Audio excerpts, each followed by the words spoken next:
Hello मेरी जान, जय हिंद। वेलकम टू प्यारेज द फ्यूचर एकेडमी। आज बच्चा हम लोग फिर से वापस आ गए हैं मैथ पढ़ने के लिए। तो पिछली क्लास में हम लोगों ने वास्तविक संख्या के जितने भी इंट्रोडक्शन थे हम लोगों ने उसके बारे में पढ़ लिया है। आज हम उसके आगे की बात करेंगे। स्पेशली आज हम लोग एनसीईआरटी जो बुक है उसके क्वेश्चन सॉल्व करेंगे। लेकिन इसको आप लोग क्लास को आगे देखिए। इससे पहले मैं एक चीज बोलूंगा कि ये क्लास वही बच्चे देखेंगे जो पीछे की दोनों वीडियो देख के आ रहे हैं। आप उसको देख के तब ये क्लास करिएगा, आपको बहुत बेहतर समझ में आएगा। इस क्लास को देखने से पहले आप दोनों वीडियो देख के तब यहां पर आइएगा, ठीक है। चलिए हम लोग स्टार्ट करते हैं। देखिए ये मैं ही हूं, पहचान रहे हो कि नहीं पहचान रहे हो? चलो पहचान लो। आगे चलते हैं, हम लोग स्टार्ट करते हैं, क्वेश्चन की स्टार्ट करते हैं, ठीक है। तो ये क्वेश्चन मैं बता दिया था आप लोगों को। ये क्वेश्चन भी हो गया था हमारा और ये क्वेश्चन भी हमारा हो गया है, ठीक है। अब हम लोग ये यहां से ये जो है यहां से बच्चा ये प्रश्नावली है एनसीईआरटी की। एनसीईआरटी की प्रश्नावली 1.1 है, नई बुक के अकॉर्डिंग। ये एक्सरसाइज कौन सी है? 1.1। तो इसी के बारे में हम लोग देखेंगे कि क्या है इसमें। देखिए पहला क्वेश्चन देखिए सब लोग ध्यान से। निम्नलिखित संख्याओं को अभाज्य गुणनखंड के गुणनफल के रूप में व्यक्त करना है। इसको करना क्या है? ये जो संख्या दी गई है इसको अभाज्य गुणनखंड मतलब इसका गुणनखंड कर देना है। देखिए कैसे करेंगे, बड़ा सिंपल सा है, ये बेसिक है। इसका मतलब इसका इस्तेमाल आगे वाले क्वेश्चन में होगा, इसीलिए यहां पर ये है। तो देखिए ये दिया गया है 140। कौन सी संख्या है? 140। क्या करना है इसका? सबसे पहले मैथ करने का मतलब ये होता है कि आप चीजों को समझ लीजिए कि हमको करना क्या है। जल्दबाजी कभी भी मैथ में नहीं की जाती, हमको करना क्या पहले वो देखते हैं। तो क्वेश्चन में यही बोला है कि अभाज्य गुणनखंड के गुणनफल के रूप में करना है। मतलब पहले इसका क्या मुझे निकालना पड़ेगा? अभाज्य गुणनखंड। तो चलिए निकालते हैं 140 का अभाज्य गुणनखंड। तो देखिए इसको फैक्टर कर लेते हैं 140 का। देखिए इधर तो सभी को पता है 140 किससे डिवाइड होगा बच्चा? 2 से डिवाइड हो जाएगा। कितने टाइम्स में? 70 बार में। अब ये फिर 2 से डिवाइड हो जाएगा कितने टाइम्स में? 35 टाइम्स। फिर अब ये किससे डिवाइड होगा? आप कहेंगे सर 5 से डिवाइड होगा। कितने टाइम्स से डिवाइड होगा? 7 टाइम्स में। अब ये 7 किससे डिवाइड होगा? 7 तो 7 से ही डिवाइड होता है, क्योंकि 7 अभाज्य संख्या है, इसलिए 7 जो है 7 से ही डिवाइड होगा। करना क्या है देखो, अब इसको लिखेंगे। अगर ऐसा क्वेश्चन आ जाता है कि 140 का अभाज्य गुणनखंड लिखिए, तो आपको ऐसे लिखना है 140 का अभाज्य गुणनखंड। ठीक है, देखते हैं। तो जो 140 का ये आया है ना, इसी को फॉर्म में लिख दीजिए। तो इसको लिखेंगे 2 इंटू 5 इंटू 7। ये अभाज्य गुणनखंड के रूप में हमने लिख दिया है। और अगर इसको घात के रूप में भी लिखना चाहते हैं तो घात के फॉर्म में लिख दीजिए। देखिए 2 कितनी बार है? आप कहेंगे सर 2 2 बार है। 5 कितनी बार है? 5 1 बार है। 7 कितनी बार है? 7 1 बार है। तो 140 का अभाज्य गुणनखंड हो गया। ये क्वेश्चन बस आपको यहीं तक करना है। समझ में आ गया है ना? किसी भी संख्या का गुणनखंड अगर हमको निकालना है, अभाज्य गुणनखंड निकालना है, तो आप ऐसे उसको पहले नॉर्मली फैक्टर कर लीजिए। उसके बाद ये जो संख्या लिखी है इसको गुणनफल के रूप में लिखना था, तो बस इसी को हम गुणनफल पे 2 गुणे 2 गुणे 5 गुणे 7 हमने लिख दिया। ठीक है, चलिए हम लोग आगे नेक्स्ट क्वेश्चन पे चलते हैं। 140 हो गया। अब ये देखिए सेकंड क्वेश्चन आपका दिया गया है 156। तो यहां पे देखिए 156 दिया गया है, इसका भी क्या निकालना है? अभाज्य गुणनखंड। तो सबसे पहले इसका फैक्टर कर देते हैं 156 का।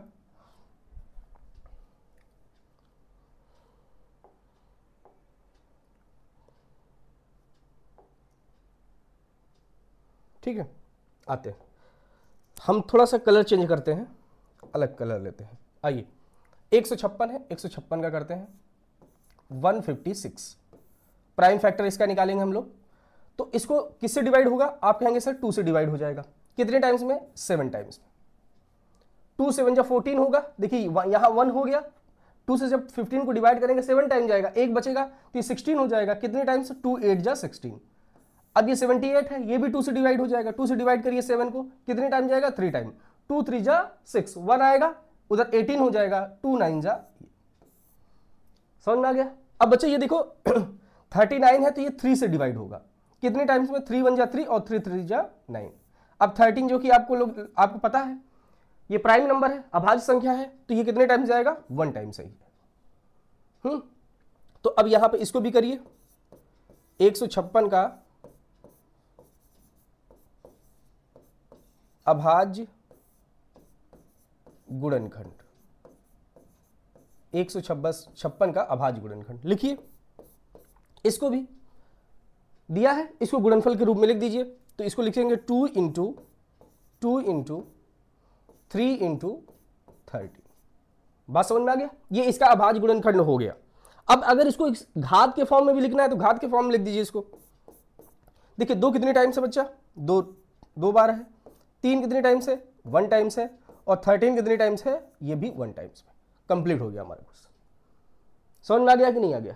चलो, ये सेकंड पार्ट 156 भी हो गया है। आप लोग स्क्रीनशॉट ले लिया करिए, हर क्वेश्चन के बाद आप लोग स्क्रीनशॉट जरूर ले लिया करिए।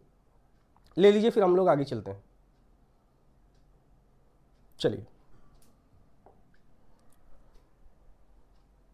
156 हो गया, ये क्वेश्चन हम लोग देखते हैं। ठीक है, 3825, इसका भी हम लोग फैक्टर करेंगे। सबसे पहले इसका भी गुणनखंड कर दीजिए, 3825। तो ये किस नंबर से डिवाइड होगा इसके बारे में देखिए जरा। क्या ये 3 से डिवाइड होगा? 3 से डिवाइड के लिए आपको चेक कर लीजिए, 5 to 7, 7 और 3 10, 10 और 8 18 हो जाएगा। 18 बच्चा 3 से डिवाइड है, इसलिए ये पूरा नंबर किससे डिवाइड हो जाएगा? 3 से डिवाइड हो जाएगा। लास्ट में देखो 5 है, विषम संख्या है, ऑड नंबर है। तो अगर लास्ट में अगर ऑड नंबर होता है तो वो नंबर 2 से डिवाइड नहीं होता है। ठीक है, तो 2 के बाद हम किससे चेक करेंगे? 3 से चेक कर रहे हैं। तो 3 से चेक करने का रूल क्या होता है? यहां पे जो भी संख्या दी है, जैसे ये नंबर दिया गया है 3825, जो भी संख्या है इनके नंबर को ऐड कर लीजिए आपस में। तो 3 + 8 + 2 + 5, इसको ऐड करिए और जो आंसर आएगा, इसको ऐड करने के बाद जो भी आंसर आएगा, अगर वो आंसर 3 से डिवाइड हो जाएगा तो ये जो पूरी संख्या है, पूरा नंबर है, वो भी 3 से डिवाइड हो जाएगा। ये 3 से डिवाइड का रूल होता है बच्चा, कि जो भी संख्या है अगर वो 3 से डिवाइड है, इसका मतलब उसका जो सम होगा, उसका जो योगफल होगा, वो भी 3 से डिवाइड होगा। तो चेक करते हैं। देखिए 8 और 3 11, 11 और 3 13 और 5 कितना हो जाएगा? 18। जब 18 को आप 3 से डिवाइड करेंगे तो ये पूरा का पूरा देखिए कैंसिल आउट हो जा रहा है। ठीक है, इसका मतलब ये नंबर जो 3825 दिया गया है, ये 3 से डिवाइड हो जाएगा। तो करते हैं 3 से डिवाइड इसको। हम 3 से डिवाइड करेंगे 1 टाइम, 3 से 8 को डिवाइड करेंगे 2 टाइम जाएगा, 3 2 जा 6, यहां से 2 बच गया बच्चा, 22 हो जाएगा। 22 कितने टाइम से? 7 टाइम्स। 7 टाइम में 21 आएगा, 1 बचेगा तो 15 हो जाएगा। 3 5 जा 15। इसको भी चेक करिए, जैसे ये दिया गया है 1 + 2 + 7 + 5, ऐड करिए 2 और 1 3 और 3 और 7 10, 10 और 5 15 हो गया। इसका मतलब ये भी नंबर भी 3 से डिवाइड हो जाएगा। तो 3 से डिवाइड कर दीजिए इसको आप। 3 से डिवाइड करेंगे ये कितने टाइम्स में? 4 टाइम्स में। अब 3 से 7 को डिवाइड करेंगे 2 टाइम्स में, 1 आएगा 15 हो जाएगा। 3 5 जा 15। ठीक है, अब इसको देखो, क्या ये नंबर 3 से डिवाइड होगा? चेक कर लीजिए। 4 और 2 6, 6 और 5 कितना हो जाएगा? 11 हो जाएगा। और 11 जो है 3 से डिवाइड नहीं है, इसका मतलब ये नंबर 3 से डिवाइड नहीं होगा। जब 3 से डिवाइड नहीं होगा तो किससे डिवाइड होगा? आगे चलते हैं, 4 के बारे में सोचते हैं। तो बच्चा लास्ट 4 का रूल ये होता है कि लास्ट के 2 नंबर, जैसे मैं यहां पे लिखता हूं 120 या 124, ये नंबर लिखता हूं, तो अगर लास्ट का नंबर बच्चा 4 से डिवाइड हो जाएगा, देखो ये 20 है, 4 की टेबल में 20 आता है, इसका मतलब ये नंबर 4 से डिवाइड हो जाएगा। लास्ट के 2 नंबर 24 है, 24 4 के टेबल में आता है, इसका मतलब ये भी डिवाइड हो जाएगा। और इसका एक और रूल होता है, लास्ट में डबल जीरो आ जाए, जैसे 3 6 4 00, लास्ट में अगर 00 आ जाता है तब भी ये 4 से डिवाइड हो जाएगा। लेकिन यहां पर देखिए लास्ट में कितना आया है? 25 आया है, और 25 4 की टेबल में नहीं आता है, इसका मतलब ये नंबर 4 से डिवाइड नहीं होगा। तो 4 के बाद क्या आएगा? 5। 4 के बाद कौन सी संख्या आएगी? 5। तो 5 का विभाजिता का नियम ये कहता है कि अगर किसी भी नंबर के लास्ट में 0 आ जाए या 5 आ जाए, किसी भी नंबर के लास्ट में क्या आ जाए? 0 आ जाए या 5 आ जाए, तो वो नंबर जो है हमारा बच्चा 5 से डिवाइड हो जाता है। तो यहां देखिए लास्ट में 5 आया है, इसका मतलब ये 5 से विभाजित हो जाएगा। तो करिए, 5 से अगर डिवाइड करेंगे कितनी बार जाएगा, 8 बार। 5 8 जा 40, 2 बच गया, 25 हो जाएगा। 5 5 जा 25। इसको भी 5 से डिवाइड करिए, 5 1 जा 5। अब यहां देखिए 3 बचा, 3 हो जाएगा तो 35 हो गया। 5 7 जा 35। अब ये जो 17 है बच्चा, ये 17 से ही डिवाइड होगा। समझ में आया? इसका मतलब ये जो 38 25 दिया गया है, इसका अभाज्य गुणनखंड कितना है, तो लिखिए 38 25 का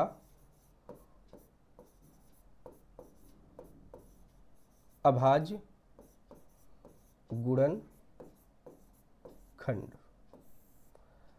प्राइम फैक्टराइजेशन ऑफ 3825। समझ में आ गया? तो इसको करेंगे फैक्टर, देखिए इसका क्या है, 3 into 3 into 5 into 5, 3 into 3 into 5 into 5 into 17। ये इसका प्राइम फैक्टर हो गया है, अभाज्य गुणनखंड हो गया है। अब अगर इसको डिग्री के फॉर्म में लिखना है तो डिग्री के फॉर्म में भी लिख दीजिए इसको। ये 3 है, 3 की डिग्री कितनी, देखो 3 कितनी बार है, डिग्री का मतलब होता है घात के रूप में, ठीक है। तो 3 कितनी बार है, आप कहेंगे सर 2 बार है तो इसकी घात लगा दीजिए 2, डिग्री लगा दीजिए 2। 5 कितनी बार है, आप कहेंगे सर 2 बार है तो इसकी भी डिग्री लगा दीजिए 2। और 17 कितनी टाइम्स में, 1 टाइम से ये हो गया, इसका कंप्लीट हो गया। तो इस तरीके से हमने देखा 3825 का अभाज्य गुणनखंड कितना आया बच्चा, 3 इंटू 3 इंटू 5 इंटू 5 इंटू 17। और अगर इसको घात के फॉर्म में देखेंगे तो 3 to the power 2 into 5 to the power 2 into 17। ठीक है, स्क्रीनशॉट लीजिए, फिर हम लोग आगे चलेंगे।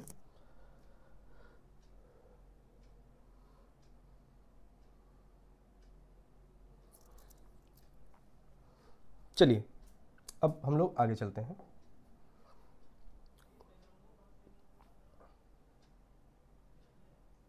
ठीक है,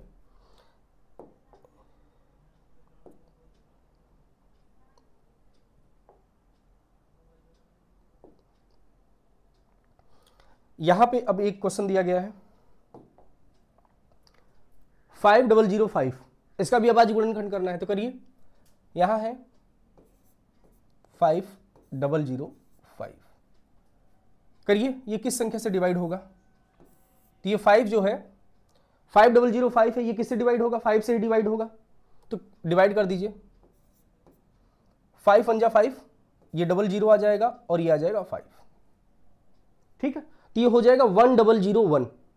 अब ये 1001 किससे डिवाइड होगा, क्योंकि लास्ट में 5 तो है नहीं, तब किससे डिवाइड होगा। तो चेक करिए, 1001 को 7 से, ये एक बार जाएगा, ये 7 आ गया, यहां बच्चा कितना आएगा, 3 आएगा, 0 उतारेंगे, 4 टाइम जाएगा, यहाँ 28 हो जाएगा।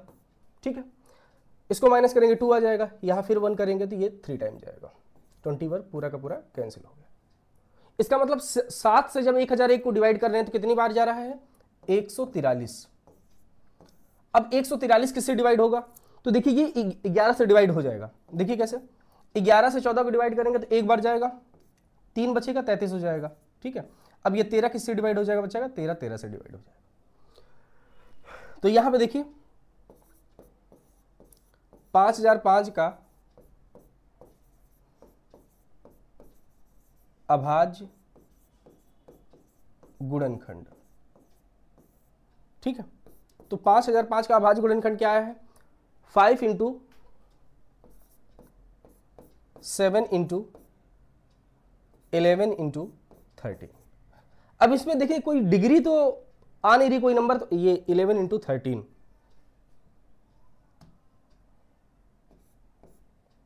ये 30। तो इसका ये जो अभाज्य, यही अभाज्य इसका गुणनखंड हो जाएगा। और इसके घात के रूप में लिखना है तो इसकी घात है नहीं, तो सबकी डिग्री आप 1 लगा दीजिए, 7 की घात 1 लगा दीजिए, 11 की घात 1 और 13 की घात 1। समझ में आ गया। तो इस टाइप से ये आपका ये क्वेश्चन भी कंप्लीट होता है। तो आप इसके स्क्रीनशॉट ले लीजिए, फिर हम लोग आगे चलते हैं।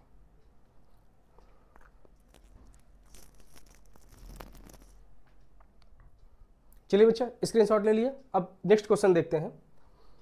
ये आपके सामने दिया गया है 7429। ठीक है, इसका भी हम लोग अभाज्य गुणनखंड करते हैं। तो इसका अभाज्य गुणनखंड क्या आएगा, देखिए ये दिया गया है 7429। तो इसको डायरेक्ट करिए जरा, 74 29 का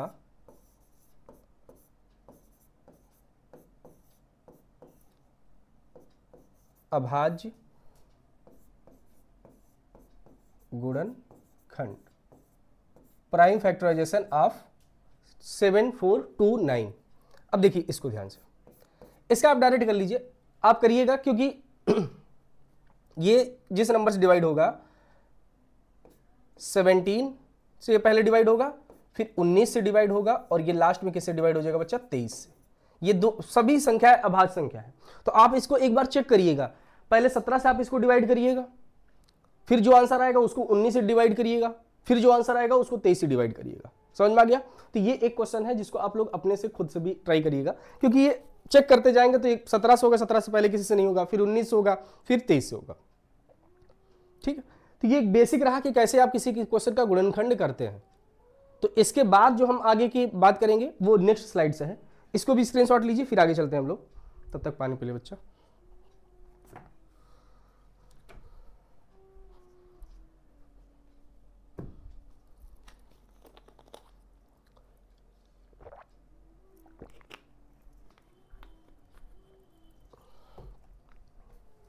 चलिए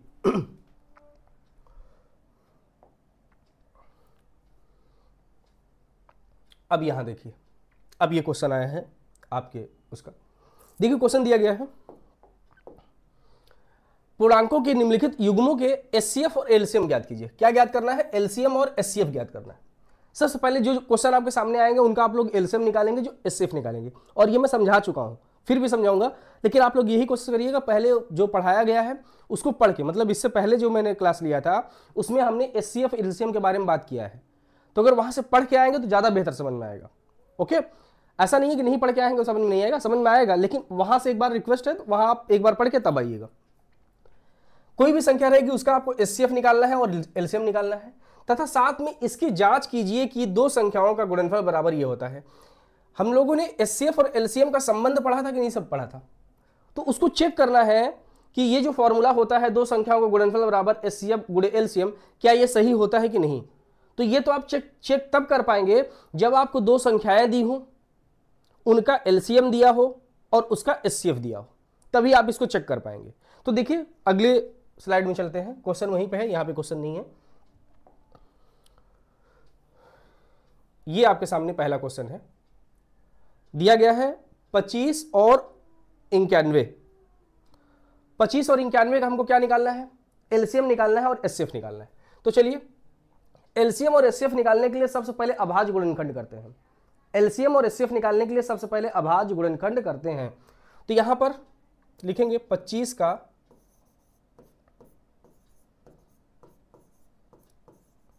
अभाज्य गुणनखंड। ठीक है, तो अब तो ये आपको पता है 25 जो है, 25 किससे किससे डिवाइड है? 5 × 5, तो इसको हम लिख देंगे 5 × 5। ठीक है, उसके बाद 91 दिया है, इसका भी लिख लीजिए, 91 का अभाज्य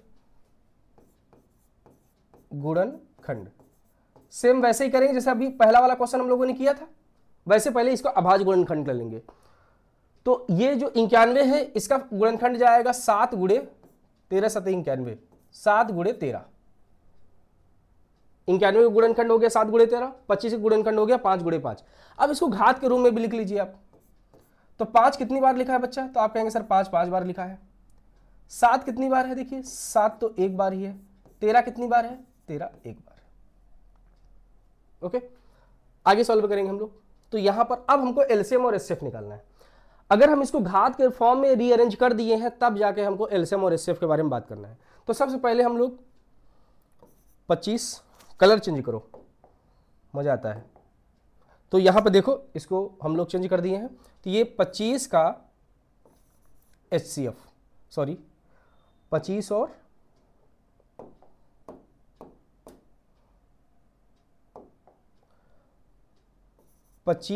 91, 25 और 91 का HCF।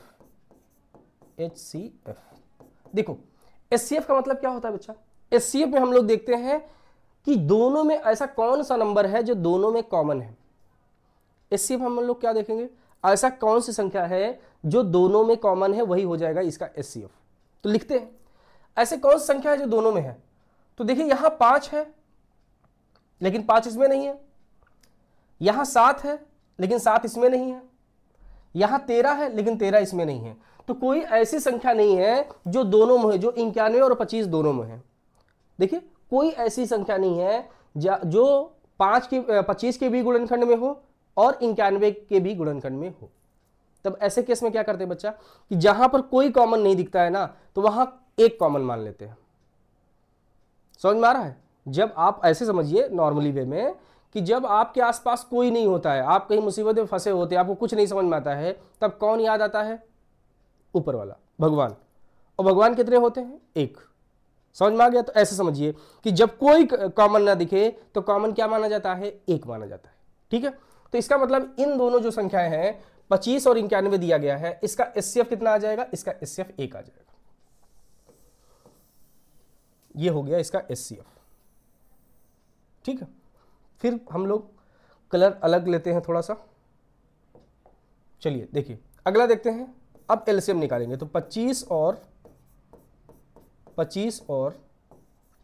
91 का एलसीएम। ठीक है, 25 और 91 का हम लोग एलसीएम निकालेंगे। एलसीएम में क्या होता है, जितनी भी नई संख्या दिखेंगी सबको आपको लिख देना है। एलसीएम में क्या करते हैं, जितनी भी नई संख्या दिखती है सबको लिख दीजिए। तो देखिए यहां 5 दिख रहा है, आप 5 भी लिख दीजिए, इनटू यहां 7 दिख रहा है, आप 7 भी लिख दीजिए, इनटू यहां 13 दिख रहा है, आप 13 भी लिख दीजिए। सब आपने लिख दिया, 5 भी लिख दिया, 7 भी लिख दिया, 13 भी लिख दिया। अब एलसीएम में जो होता है, घात हमेशा बड़ी वाली लिखते हैं। जो भी संख्या दी है उसकी घात हमेशा आप बड़ी वाली संख्या लिखेंगे। ठीक है, तो देखो एचसीएफ, देखो एचसीएफ में घात छोटी वाली, एचसीएफ की बात करें, एचसीएफ में जो घात रहेगी वो छोटी वाली रहेगी और एलसीएम में जो घात रहेगी वो बड़ी वाली घात रहेगी। तो देखिए 5 यहां है, 5 की मैक्सिमम घात कितनी है? आप कहेंगे सर 2 डिग्री है, इसके 2 लगा दिया। 7 की मैक्सिमम डिग्री कितनी है? 1 डिग्री है। 13 की मैक्सिमम डिग्री कितनी है? 1 डिग्री है। बात समझ में आ गया? तो ये हो जाएगा 5 गुणा 5 में करेंगे तो 25 और 13 गुणा 7 में करेंगे तो 91। तो 25 और 91 का गुणा कर दीजिए, वही आंसर हो जाएगा। तो देखिए 25 और 91 का गुणा करते हैं, 91 गुणे 25। 5 से 1 को डिवाइड करेंगे 5 बार, 5 को 9 से डिवाइड करेंगे 45, 2 से 1 को डिवाइड करेंगे बच्चा 2 बार जाएगा, 2 से मल्टीप्लाई करेंगे तो 2 का 9 में करेंगे तो 18 आ जाएगा। अब इसको आप लोग देख लीजिए, जोड़ लीजिएगा। 5 ये 5 है और 2 है, ये 7 हो जाएगा। 8 4 12 का 2, 1 कैरी, 2 और 1 3, 32 75, 3275। अब देखिए मल्टीप्लाई वगैरह आप लोग खुद से भी कर लीजिएगा, अगर इसमें कहीं एरर वगैरह आ जाए तो ये कोई ऐसी बात नहीं है। तो गुणा तो आप लोग जानते ही हैं, तो गुणा भाग ये सब में अगर कहीं त्रुटि आ जाती है तो वो कॉमन सी चीज़ है, वो होता रहता है मैथ में। तो 25 और 91 में गुणा करेंगे तो 32 75 आएगा। 5 अगर नम 5, 45, 2 9 2 18, 5 हो गया, 5 2 7, 8 4 12, 2 3। ठीक, ये आपका 25 और 91 का क्या हो जाएगा बच्चा? ये एलसीएम हो जाएगा 32 75 और एचसीएफ हो जाएगा 1। समझ में आ गया? तो ये जो संख्या दिया गया था 25 91, इसका हमने एचसीएफ भी निकाल दिया है और एलसीएम भी निकाल दिया है। बट अभी इस क्वेश्चन को कंप्लीट नहीं हुआ है। अगर ऊपर वाली स्लाइड देखिए तो उसमें आपसे यह पूछा गया था कि इनके सत्यता की जांच भी कीजिए, इनका जो संबंध है उसके सच होने की जांच भी कीजिए। तो चलिए हम लोग जांच करेंगे इसका। डॉक्टर चेकअप नहीं करते हैं? चलो थोड़ी देर के लिए डॉक्टर बन के इसका चेकअप करते हैं भाई। तो हम करेंगे इसकी जांच, ठीक है। चलो फिर से इसको ये कलर में लाते हैं। तो फॉर्मूला इसके जांच के लिए, फॉर्मूला आपको याद रहेगा तभी आप जांच कर पाएंगे। तो फॉर्मूला में ये होता था, पहली संख्या मल्टीप्लाई दूसरी संख्या इक्वल होता था एलसीएम इंटू एचसीएफ का। ठीक है, तो इसको देखिए, पहली संख्या गुणे दूसरी संख्या, इसको थोड़ा सा इधर से लिखते हैं।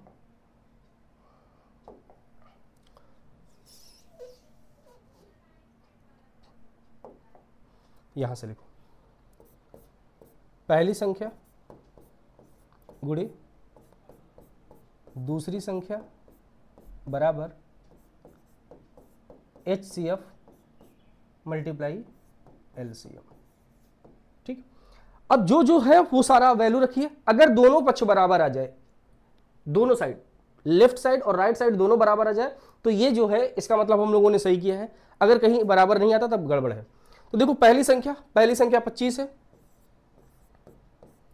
दूसरी संख्या कितनी है बच्चा, 91 है, बराबर HCF कितना हमने निकाला है, HCF हमने निकाला है 1 गुणे LCM कितना निकाला है, LCM देखिए आया है 32 75, ये आया है 32 75। ठीक, अब देखो ध्यान से अगर आप लोग देखेंगे तो यही 25 और 91 ही था, 25 और 91 का गुणा करके यही नंबर आया है। तो अगर 25 और 91 का दोबारा गुणा करेंगे तो यही नंबर आएगा कि नहीं आएगा? ऐसा तो नहीं है दोबारा करने पर कुछ और आ जाए, नहीं आएगा। लिखो तब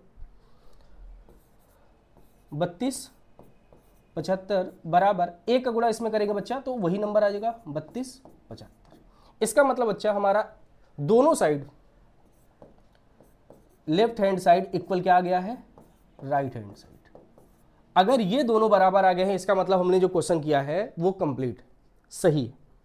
अगर दोनों इक्वल नहीं आते तब ये होता कि हो सकता है कुछ गलती हुई हो। बात समझ में आ रहा है कि नहीं आ रहा? तो आप लोग इसको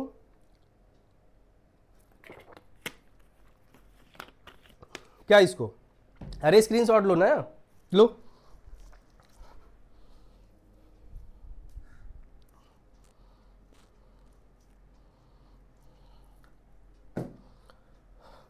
हो गया, चलो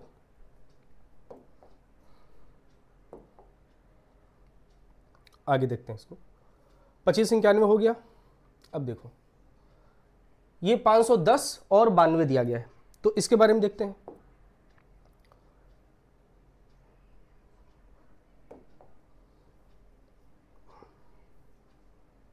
ये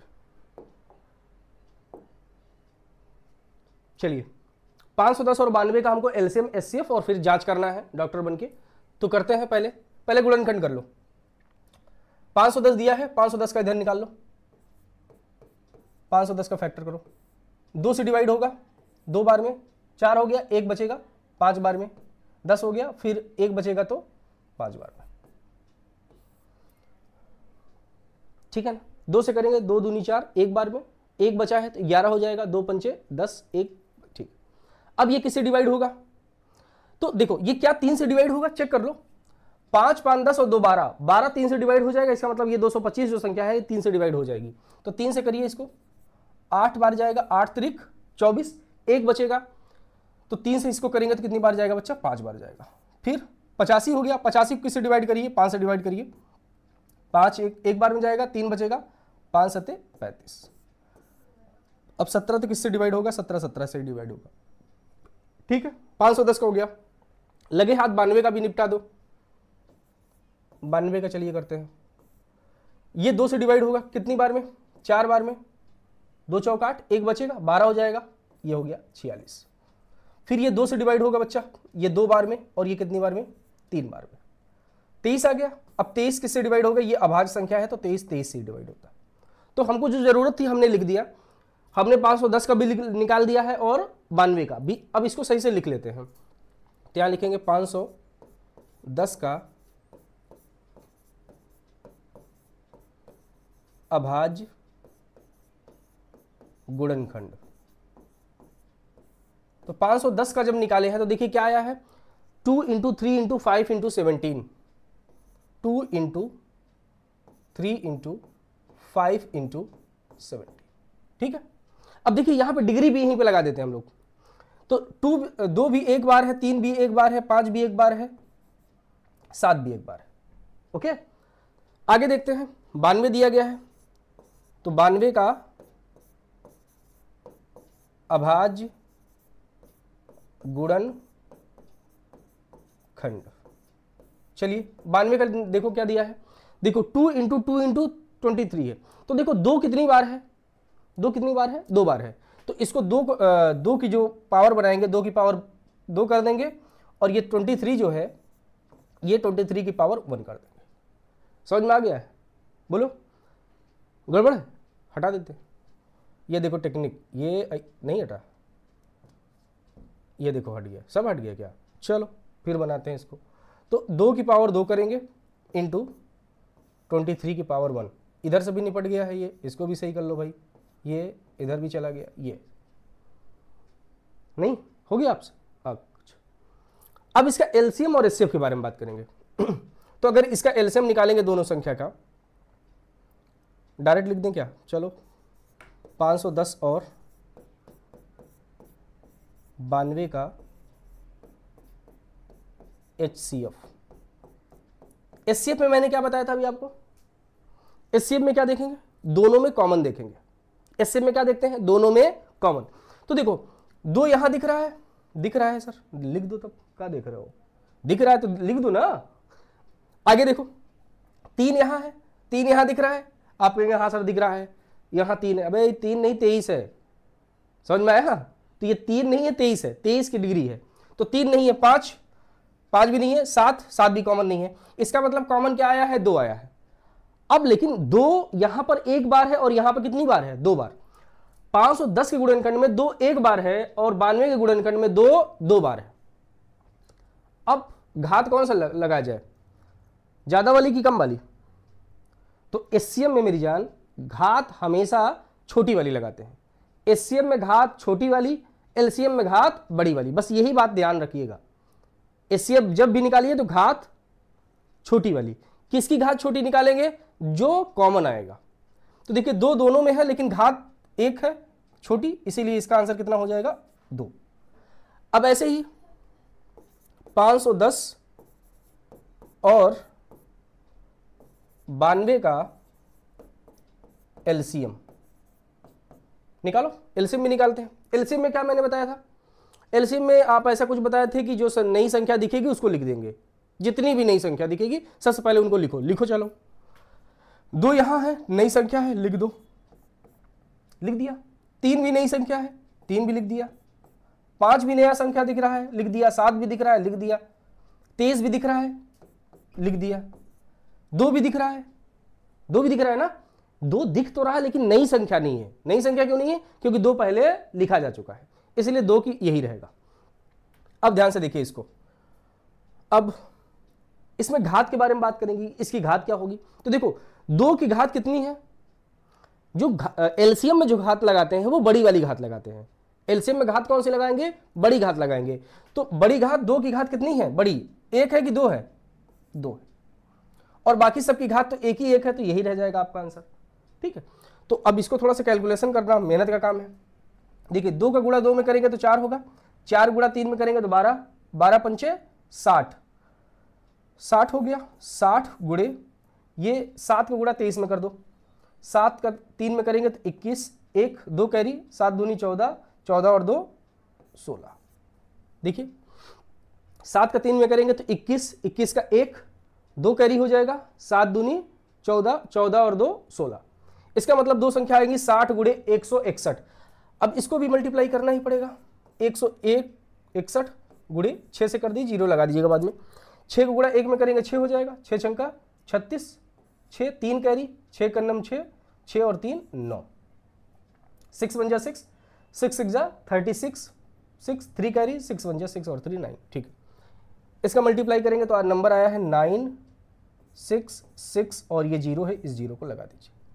इसका मतलब 510 और 92 का एलसीएम भी हमने निकाल दिया है और एचसीएफ भी निकाल दिया है। ठीक है, चलो थोड़ा सा कलर में, ये दोनों निकल गए। एचसीएफ आ गया है 2 और एलसीएम आ गया है 9660। अब इसके बाद डॉक्टर बनना, चलो डॉक्टर बनते भाई। अब इसका करेंगे हम लोग जांच करेंगे कि जो हमने निकाला है वो सही है कि नहीं। तो फॉर्मूला हमको पता है, आपको ही पता है, बता दो फिर, कमेंट बॉक्स में लिखो फार्मूला इसका जल्दी से। पहली संख्या गुणे दूसरी संख्या बराबर एलसीएम इंटू एचसीएफ। वैल्यू रखिए, पहली संख्या क्या दिया है 510, दूसरी संख्या क्या दिया है 92, बराबर एलसीएम कितना आया है, एलसीएम आया है 9660 इंटू एचसीएफ कितना आया है 2 आया है। अब चेक करना है कि क्या इन दोनों का मल्टीप्लाई बराबर आता है कि नहीं, तो मल्टीप्लाई करना होगा। तो चलिए 510 और 92 का करते हैं। तो 510 मतलब 91 ले लेता हूँ, 0 बढ़ा दूंगा और ये 92 है। इन्हीं का हम लोग करते हैं। एक बार जाएगा, 2 आएगा, 5 दूनी 10, 9 से करिए, 9 आएगा, 9 बचे 45, इनको जोड़ दीजिए। 2 आएगा यहाँ पर, यहाँ 9 आ गया, 5 और 1 6 और 1 4, ठीक है। और 0 लगा है तो 0 आप लगा दीजिए, यही आएगा ना 46920। तो इसका मल्टीप्लाई करिए 46920, इसको भी सॉल्व करिए। 2 का मल्टीप्लाई 0 में करेंगे 0 होगा, 2 6 12, 12 का 2 1 करी, 2 6 12 और 2 6 गड़बड़ हो रहा है, 2 6 12 2, ये तो अलग कुछ आंसर आ रहा है, ये तो सही है 5। ओ ध्यान से देखिए, यहाँ पे 17 है बच्चा और यहाँ पे हम लोगों ने 7 लिखा है, ये मिस्टेक हुआ है।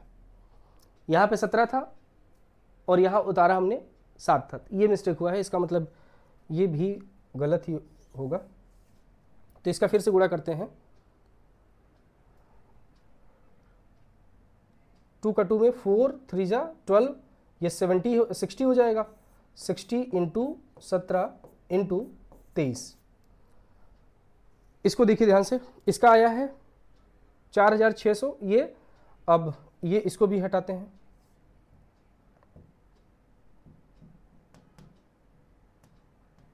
हट गया। तो देखो ये तो सही है, यहां पे देखो आ जाएगा भी आंसर। देखो एचसीएफ हमारा कितना आया है, एचसीएफ तो 2 ही आया है, एचसीएफ तो 2 ही होगा। एलसीएम कितना किया जाए कि ये हो जाए, तो 23,000, 2 से इसको भाग करो, देखो एचसीएफ निकल जाएगा। 2 से इसको भाग करेंगे 46,920, देखिए 2 बार में जाएगा, 4 पूरा का पूरा कट जाएगा, 6 आएगा तो यहाँ 3 हो गया, ये भी कट गया पूरा, यहाँ 9 आया 4 बार में, 8 आएगा तो 1 बचेगा, फिर ये 0 और 2 होगा 6 बार में, और ये 0, 23,460। इसका मतलब इसका जब मल्टीप्लाई करेंगे तो आंसर आ जाएगा आपका 23,460, ठीक है। तो यहां भी लिख दीजिए इसको 23,460। अब इसका गुणा करेंगे तो आपका यही नंबर मिलेगा 46,920, ये इसका आ जाएगा भैया जांच। तो यहां थोड़ा सा बस यही था, यहां 17 लिखा हुआ था और यहां 7 हो गया था। तो जब इसका पूरा का गुणा करेंगे आप लोग तो ये आ जाएगा 23,460। 23,460 एलसीएम आ गया और एचसीएफ की वैल्यू आई है 2, सॉल्व करेंगे तो आ जाएगा 46,920, और इधर मल्टीप्लाई करने पर आया था 46,920, ठीक है। कॉपी करिए, फिर इसके आगे की बात हम लोग कॉपी मतलब नोट, इसको स्क्रीनशॉट ले लो।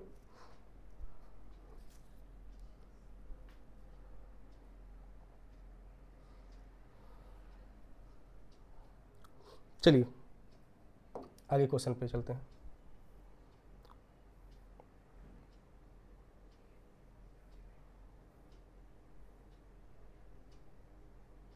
ये क्वेश्चन आपके सामने है, 336 और 94 गुणनखंड करिए 336 का। 336 किससे डिवाइड होगा, 2 से हो जाएगा 1 बार में, और 13 होगा 6 बार में, 12 8 16, ठीक है। फिर 2 से डिवाइड करिएगा कितनी बार में, 8 बार में, और ये डिवाइड होगा 4 बार में। फिर 2 से इसको डिवाइड कर दीजिए, ये 4 बार में और ये 2 बार में। फिर 2 से डिवाइड करेंगे, ये हो जाएगा 2 बार में और ये 21 है। 3 से डिवाइड होगा 7 बार में, और 7 किससे डिवाइड हो जाएगा, 7 हो जाएगा 7 बार। समझ में आ गया कि नहीं आ गया। तो इसका जो 336 का भाज्य गुणनखंड किए हैं 2 गुणे 2 गुणे 2, ये पूरा आया है। तो इसको लिख दीजिए 336 का अभाज्य गुणनखंड। तो लिख दीजिए, इसको घात के रूप में लिखिए। 2 कितनी बार है, 4 बार है, तो 2 की घात 4 कर दीजिए, गुणे 3 कितनी बार है? एक बार, और 17 है बच्चा एक बार।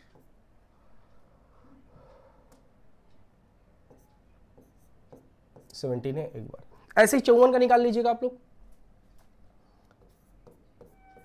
54 का निकालेंगे तो ये 2 से डिवाइड होगा कितनी बार में? 2 बार में, यहाँ 7 आएगा।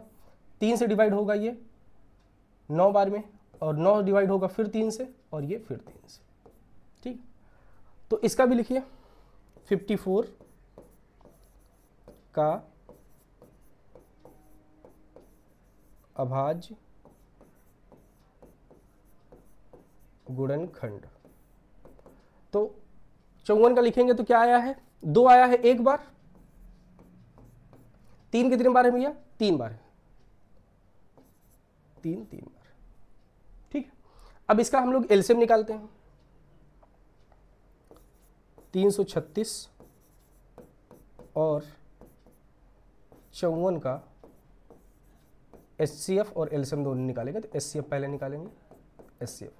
एचसीएफ में हमने क्या बताया था? ऐसा नंबर लो जो दोनों में कॉमन हो। एचसीएफ का मतलब ऐसा नंबर जो दोनों में कॉमन है। तो यहां पे दोनों में कॉमन क्या है? 2 यहां भी है, 2 यहां भी है, 2 कॉमन कर लेंगे। ठीक है, और कौन सा कॉमन दिख रहा है? आप कहेंगे सर 3 भी कॉमन है, तो 3 भी लिख लो भाई, 3 भी कॉमन हो गया। इसके अलावा कोई और संख्या तो नहीं है जो कॉमन है? आप कहेंगे नहीं, 2 और 3 ही कॉमन है। तो एचसीएफ में घात छोटी वाली, तो घात 2 की घात देखो यहाँ 4 है, यहाँ 1 है, लेकिन घात कौन सी लेंगे? छोटी वाली। तो 2 की घात 2 एक ही घात है, तो लगाने की कोई जरूरत है नहीं। 3 कितनी बार है? देखो यहाँ 3 बार है, यहाँ 1 बार है, तो घात छोटी वाली, तो इसकी भी यही रहेगा। अब इन दोनों का आपस में गुणा कर दो, तो 3 का मल्टीप्लाई 2 में करेंगे तो 6 आ जाएगा, जो कि आपका 336 और 54 का एचसीएफ हो जाएगा। एलसीएम निकालते हैं। 336 और 54 का एलसीएम। ठीक है, देखो एचसीएफ आ गया, एलसीएम देखो। एलसीएम का मतलब क्या होता है? जितनी भी नई संख्या है सब लिख दो। तो यहां पे देखो 2 कितनी बार है? पहले संख्याएं लिखो, तो यहां पे 2 आएगा, फिर यहां पे 3 भी है तो 3 भी लिखिए, फिर यहां एक चीज ध्यान से देखिएगा, यहां पे इसके गुणनखंड में यहां पे 7 है और यहां पे 17 लिखा है, तो इसको आप हटा दीजिए, इसकी जगह पे सही कर लीजिए 7। ठीक है, गुणे 17। 2 कितनी बार है? आप कहेंगे सर 2 4 बार है। 3 कितनी बार है? अधिकतम घात ये 3 बार। अब इसको जरा सॉल्व करिए, तो 2 के पावर कितना है? 4 है, तो इसका 2 के पावर 4 का मतलब बच्चा होता है 2 का 4 बार गुणा करना है। 2 का कितनी बार गुणा करना है? 4 बार। तो 2 दूनी 4 दूनी 8 दूनी 16। इसका आंसर कितना आ गया? 16। और 3 के पावर 3 का मतलब होगा 27, और गुणे यहाँ 7 है। ठीक है, गुणे 7। तो 16 गुणे 27 गुणे 7 आ जाएगा। ठीक है, इसका आप लोग गुणा करिए, मल्टीप्लाई करिए, बताइए जरा कितना आएगा।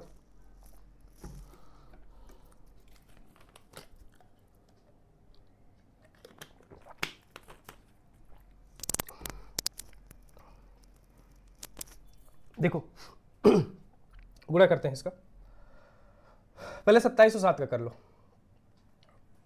इन दोनों का करो, फिर लास्ट में कर देंगे हम। 16 का इसका ये कलर चेंज करके करेंगे। 16 इंटू 27, 6 7 42, 42 का 2, 4 कैरी, 7 1 7 4 11। ठीक है, 7 करेंगे 6 में, 6 7 42, 2 4 कैरी आएगा, 7 1 7 4 11। 2 से करेंगे 6 दूनी 12, 12 का 2, 1 कैरी, 2 1 2 और 1 3, ये 2 आ जाएगा, 2 और 1 3 हो जाएगा, और 3 और 1 4 हो जाएगा। तो इसका हो जाएगा 432। इन दोनों का गुणा करने पर कितना आ जाएगा भैया? 432। 432 आएगा ना। अब इसमें 7 का कर दीजिए, 7 का करिए। 7 दूनी 14 के 4, 1 कैरी, 7 3 21 और 1 22, 2 कैरी, 7 चौक 28 और 2 30।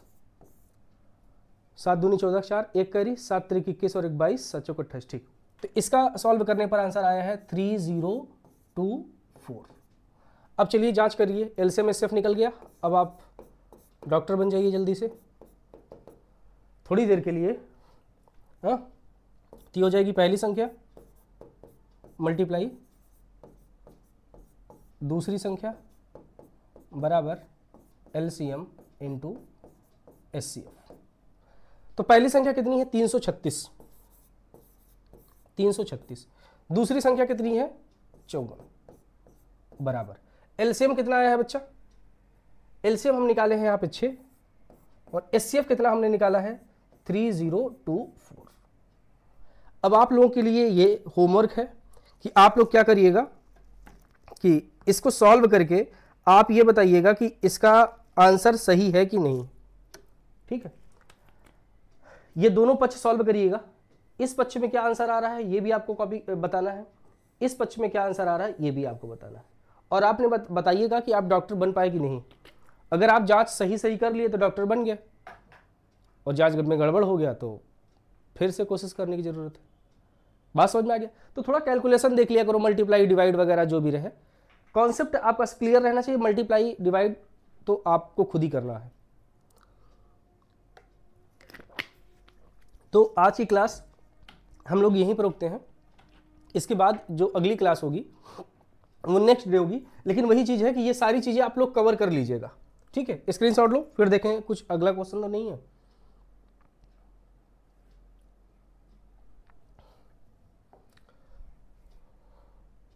हाँ, ये सब अगला जो क्वेश्चन ये हम लोग अगली क्लास में पढ़ेंगे। ठीक है, तो आज के लिए बच्चा इतना ही हम लोग रखते हैं। आज की क्लास के लिए हम लोग यहीं पे चीज़ें रखते हैं। ठीक, तो जो भी रहा करे देख लिया करिए, कमेंट वगैरह जरूर किया करिए, और जो भी और सुझाव की जरूरत है सर ये भी चीज़ कवर करना है ये भी, तो उसको भी आप लोग की बताने की आप ही की जिम्मेदारी। ठीक है, और कोई दिक्कत हो तो बताइएगा। और आपका ये जो नोट्स वगैरह है, जो PDF यहाँ पर रहती है, वो PDF आपको टेलीग्राम चैनल पे मिलेगी।